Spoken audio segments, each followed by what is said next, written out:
Assalamu alaikum wa rahmatullahi wa barakatuh. I'm Catherine Jones, emotional and spiritual resilience coach. Today I'm talking about the stress of not knowing the answer.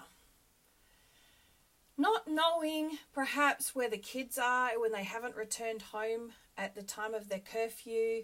The stress of, will our kids turn out all right when we see them doing something like bullying another kid and thinking, wow, they're turning into just like so-and-so, someone in our life who might be an abusive sort of person, that leap into the future.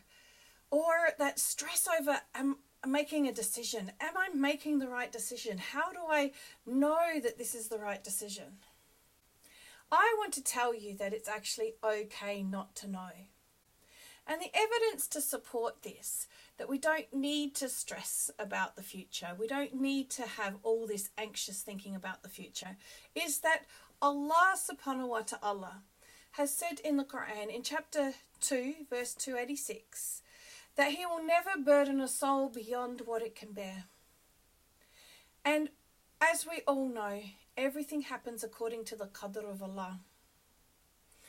So I'd like to teach you why, even though we know all power and might is with Allah, we still get stressed out and anxious about the things that we don't know.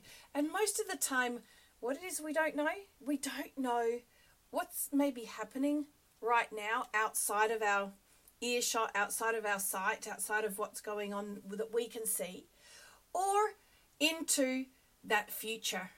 We don't know what's going to happen. And these tend to be things that stress us. The first thing I want to share with you is that we are always living in the feelings of our thought in this moment. It's a missing link that psychologists, counselors, therapists haven't come to understand.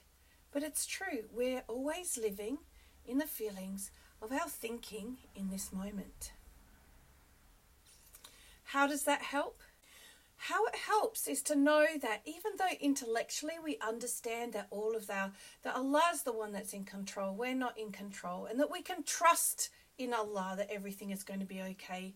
The thoughts that pop into our minds that are creating that stress and anxious feelings that we're having, even to the extent of people having anxiety and panic attacks, is the thinking that's going on. So let's look at those scenarios I mentioned before. The children not coming home before curfew. What does the mind do? Starts painting a scary picture. Oh no, what if they've had a car crash? What if they're doing this? What if they're doing that? And our mind goes out of control, building this scary monster picture in our head. And then that picture that we've created in our own head, that picture in our own head, now we're like scared of it. SubhanAllah. There's kind of a bit of craziness in all of us, really, right? We're all a bit crazy underneath. So what's another thing? Like, will they turn out okay? So I used the example of our child bullying another child and then jumping to this thing like, oh no, they're going to turn into someone who is abusive as an adult. There's nothing written to say that's true. Again, we're painting a picture of the future in our head. And now we're looking at that picture and we're getting all scared and stressed and anxious. But it's just a thought. It's just a picture we created in our own head. SubhanAllah. So last weekend I had a situation which I think most parents of teenagers might find stressful. I got to know that my 18-year-old had taken my keys and taken off with my car. And he used it all weekend without my permission. Now, if you haven't got teenage boys, perhaps you don't understand how stressful that thought is. But teenage boys and cars, well, there's a reason why insurance companies charge more for 16 to 25-year-old males for car insurance. They're basically at an age where they like to test the boundaries of how a car operates, right? Now, my car is essential to everything that I do, taking my kids to school, getting my children everywhere. Without my car, I would really be stuck.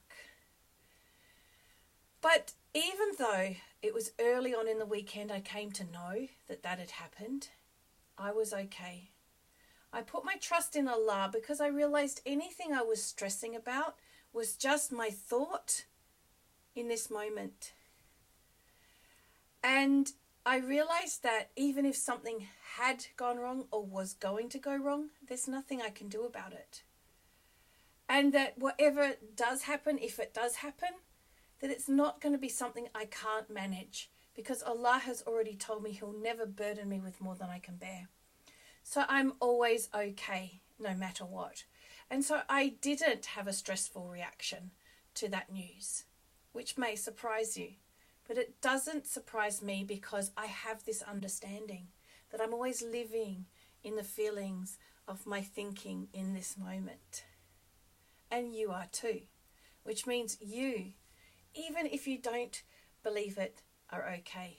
In fact, we're all okay. If you found this interesting, helpful, insightful in any way, here's what I want you to do.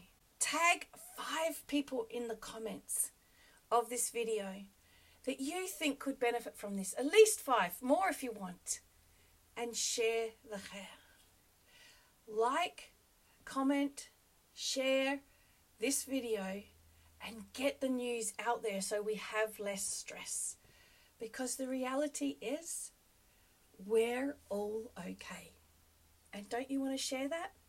I know I do. Assalamu alaikum wa rahmatullahi wa barakatuh.